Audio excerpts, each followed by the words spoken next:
Good morning all of you. हम अपना part 17 तीन शर्तें शुरू करेंगे। हमने इसमें यहाँ तक कर लिया था।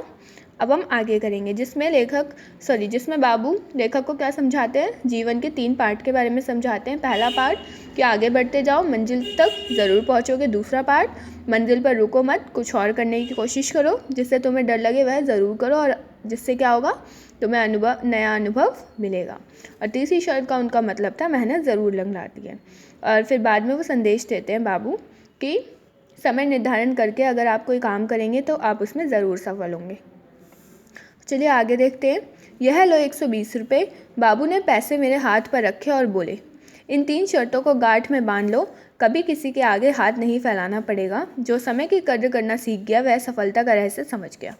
उसके बाद बाबू क्या बोलते हैं, बाबू 120 रुपये लेखक के हाथ में दे देते हैं और बोलते हैं, बाबू ने पैसे मेरे हाथ पर रखे और बोले, इन 3 शर्तों को क्या करो, गांठ बांध लो। अगर तुम इन 3 शर्तों को गांठ बांध लोगे तो तुम्हें कभी किसी के आगे अपने हाथ नहीं फैलाने पड़ेंगे। और जो समय की कद्र करना सीख गया वह सफलता का रहस्य समझ गया। आगे देखिए, मैंने आज तक 3 शर्तों की गांठ नहीं खुलने दी। उसके बाद लेखक क्या बोलते हैं कि मैंने आज तक इन 3 शर्तों की जो गांठ है वो नहीं खुलने दी। मैंने गली के नुक्कड़ पर रेहड़ी लगाकर कभी पतंग, कभी होली के रंग, तो कभी बच्चों के खिलौने बेच कर अपनी और माँ की रोटी चलाई। मेरे जीवन में बदलाव का वह महत्वपूर्ण क्षण था। उनकी शर्तों ने मेरी ज़िंदगी बदल दी। मुझे लगता है कभी ना कभी जीवन में विलक्षण क्षण आता है, बस उसे समझने की, पहचानने की ज़रूरत होती है। जो सही अवसर को पहचान गया वह सफल हो गया। यह भी सच है कि उस दिन के बाद मुझे कभी भीख नहीं मांगनी पड़ी। मनुष्य को दिशाहीन भटकने की अपेक्षा सोच समझकर जीवन जीना चाहिए। तो इसके बाद लेखक क्या बोलते हैं कि मैंने उन 3 शर्तों को अपने गांठ बांध ली और मैंने उन 3 शर्तों को कभी खुलने नहीं दिया।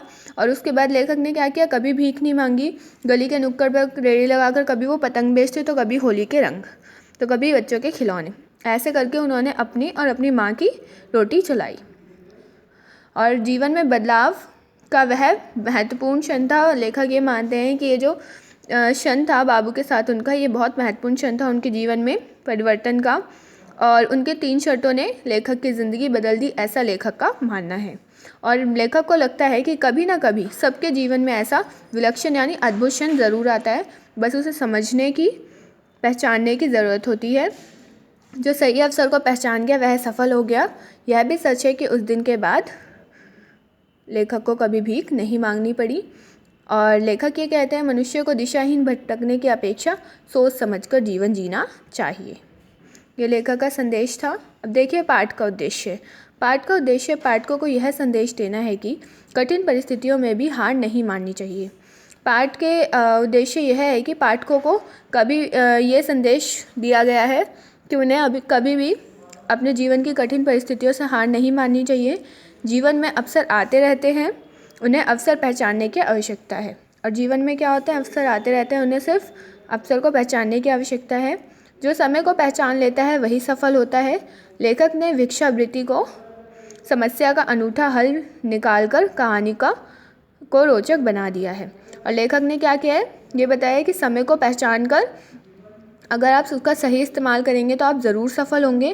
और लेखक ने भिक्षावृत्ति की समस्या को बहुत अच्छा सॉल्यूशन दिया है। ठीक है, आपको क्या करना है, अब ये जो अभ्यास में नीचे आपके पास वर्ड मीनिंग है ना, इसे अपनी कॉपी में करना है।